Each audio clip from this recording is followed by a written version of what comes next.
Alerta máximo, porque vem aí uma notícia de última hora. A Fórmula 1 é difícil. Pois é, você que está assistindo pode falar, não me diga, está inventando a roda. Mas, em primeiro lugar, se Charles Leclerc pode, no meio de uma corrida com chuva, falar que o carro dele está molhado, eu posso dizer coisas redundantes também. E não é tão redundante assim.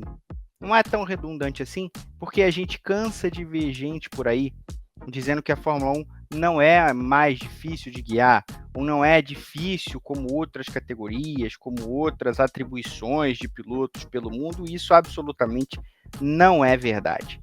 Apesar de toda a tecnologia, apesar de todos os apetrechos eletrônicos, e também por causa deles, porque obrigam diferentes necessidades aos pilotos, impõem aos pilotos diferentes obrigações quando estão guiando, não só virar o volante para um lado e para o outro. A Fórmula 1 é muito difícil. Ela é um pulo muito grande desde qualquer outra categoria, né? Vindo de qualquer outro lugar, seja Fórmula 2, ou seja Indy, ou seja qualquer outra parte do mundo. É um carro muito diferente e os pilotos têm muita dificuldade de pegar, especialmente pilotos jovens. O GP da Austrália desse fim de semana, que abriu a temporada 2025, mostrou isso claramente, quando a gente viu o sofrimento dos novatos. Sofrimento, claro, sobretudo durante o domingo, numa corrida com chuva, mas durante todo o fim de semana. A gente viu o Liam Lawson brigar com o carro, teve problemas, é verdade, mas estava brigando com o carro. A gente viu o Oliver Bearman batendo, rodando, tendo toda a sorte de problemas nos treinos livres, e aí não conseguiu classificar o carro, também o carro teve problemas no câmbio no comecinho da classificação. A gente viu o Andrea Kimi Antonelli passando por cima da zebra, quebrando uma parte do assoalho na classificação e sendo eliminado no Q1, e aí com chuva na corrida foi uma verdadeira carnificina. Curiosamente, o Bearman e o Antonelli foram os dois que não arrumaram problemas, né? O Lawson voltou a bater no fim das contas, ele largou do pit lane depois de todas as dificuldades que teve no fim de semana. O Gabriel Bortoleto, que vinha tendo um belo fim de semana, e acho que até o saldo é positivo. Na verdade, acho que o saldo é positivo para alguns desses jovens. Para o Bortoleto é bastante positivo, né? Ele vinha tirando muito do carro nos treinos, fez uma ótima classificação, e é um começo difícil. Ele vinha conduzindo o carro relativamente próximo ao companheiro de equipe, ao Nico Hülkenberg, atrás, mas até que meio próximo, até bater quando começou a chover, e aí ele e o Lawson bateram já na parte final da prova.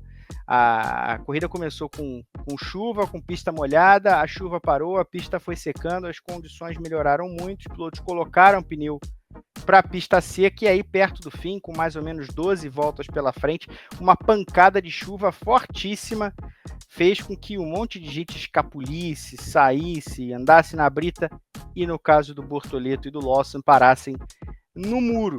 O Bortoleto deu aquela sacudida, depois a gente vai entender direito o que aconteceu ali, se alguma coisa houve com o carro num primeiro momento, mas acho que não. Na verdade, eu acho que nenhum dos acidentados desse fim de semana, novatos ou não, teve problema no carro antes de bater. Chegou a se falar disso com o Carlos Sainz, mas ele mesmo disse que o carro não teve problemas. O problema eram as condições da pista. Para ter sucesso na Fórmula 1, você não precisa só ter força de vontade, você não precisa só ter habilidade. Você precisa ter habilidade, mas você precisa ter a capacidade até cognitiva, intelectual, de entender as necessidades e as possibilidades de um carro, os limites de um carro e das condições de pista. Isso é uma grande lição para todos esses pilotos jovens. Acho que para nenhum deles é uma situação dramática se acidentar na primeira corrida, especialmente uma corrida numa pista que tem particularidades, que é da Austrália, é uma pista de rua, mas não é tão de rua assim, e com retas longas e curvas muito rápidas, retas e curvas muito rápidas. O Albert Park não costuma fazer corridas chuvosas, né? Então é uma pista muito difícil para pegar esse tipo de condição. A gente viu que os novatos sofreram em Interlagos ano passado, que é uma pista que também gera muita dificuldade na chuva, e é uma pista onde os pilotos estão mais acostumados, e as equipes, né, a andar com chuva, porque chove muitas vezes. Como chove muitas vezes em Spa, como chove em outros lugares, mas lá em Melbourne não é tradição do GP da Austrália acontecer com chuva. E os pilotos sofreram bastante. Isaac Hadjar bateu antes mesmo do começo da corrida, na volta de formação. Depois o Jack Durham bateu num acidente muito parecido, né? Escapa ali no começo da volta, acaba, no caso do Hadjar, tocando na linha branca, perde a traseira e vai no muro. Não tem muito para onde escapar nessa pista. Como eu falei, uma pista estreita, com os muros muito próximos à pista, ao asfalto. Então, quem roda nos trechos de maior velocidade acaba batendo. É quase que inevitável. A Hadjar bateu, o Durham bateu, o Behrman não bateu na corrida, né? Andou sempre atrás, mas bateu durante o fim de semana. Bateu durante o fim de semana o Lawson.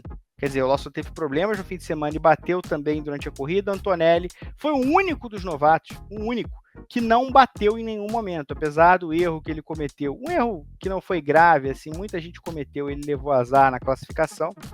Ele acabou escapando bem. E aí, quando a chuva caiu de verdade nessa pancada final, ele fez a festa. Escalou o pelotão depois de ter largado em 16º, terminou a corrida em 4º. Chegou a ganhar uma punição durante a corrida por liberação insegura da Mercedes. Depois da corrida, essa punição, que era de 5 segundos somados ao tempo final de corrida dele, acabou sendo cancelada. Então Antonelli tinha sido 5º, mas voltou a ser o 4º colocado. Uma corrida memorável para o jovem piloto da Mercedes. Mas todo mundo, em algum momento do fim de semana, teve dificuldades, teve problemas, bateu, ou, no caso do Antonelli, quebrou uma parte do carro e acabou sendo eliminado cedo na classificação. É uma grande lição para todo mundo, e uma grande lição não só para os pilotos, mas para quem teima em dizer que a Fórmula 1 já não é mais tão difícil assim, os carros não são tão difíceis, a tecnologia diminuiu a dificuldade. Balela, é difícil pra caramba. E agora essa rapaziada toda vai viajar para a China, porque tem GP da China em Xangai no próximo fim de semana. Vão aprender um pouquinho mais do carro e, claro, tentar não bater. Seria muito importante para todo mundo terminar a corrida de maneira suave, sutil no próximo fim de semana. O Grande Prêmio segue a cobertura ampla da temporada da Fórmula 1, você já sabe, e a gente se vê numa próxima oportunidade. Um grande beijo, um grande abraço, deixe o seu like no vídeo. GPTV, a vida muito mais corrida.